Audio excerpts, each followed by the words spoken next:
ina kake ne abokina, wata tambaya zamba. Samari su da 'yan mata waiwaye ya fi yaudara ne.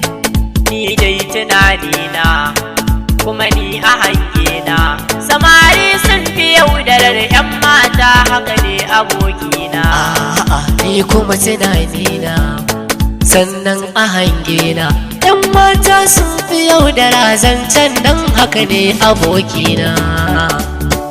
Samari sun fi yaudarar 'yan mata, kowa fa ya gano su ne ke tare 'yan mata tamkar jere na gwano.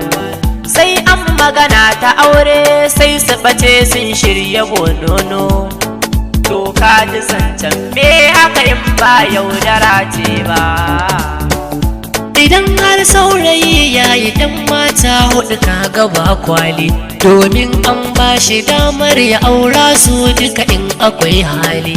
Amma ita ko budurwa guda ne daga ɗaya kaga ba fili, kuma ga samarin ta san ba duka za ta aura ba. Sannan namiji shi ne ke faɗa wa budurwa bai ta tamkarta, ya ɗauki kuɗi ya kai har gidansu domin dai a bashi aurenta. Ya amfani da damar ya ɓata wannan tarbiyyar tata, ya bar ta tana ta yin kuka mene in ba yaudara ce ba. Idan bera lasata ashe ita ma daddawa akwai wari, 'yan matan yanzu sun ɓaci su ne ke lalata samari.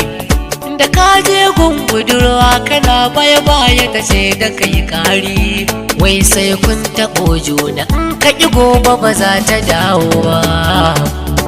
Wannan lamarin aboki ka duba ka auna za ka gano shi.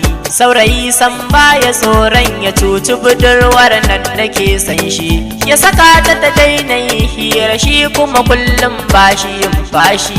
In ya samu wacce tafi ta sai ya bar ta ba zai tunani ba. 'Yan mata sun fi yin hakan domin an yi min hakan nema.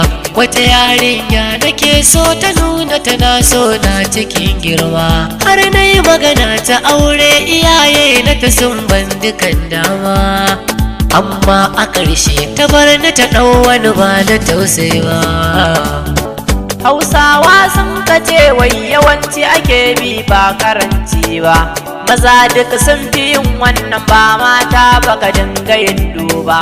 Abin da ya faru kai sani kuskure ne ba hali ne ba, umarni da iyaye zan so ka sani ba yaudara ne ba.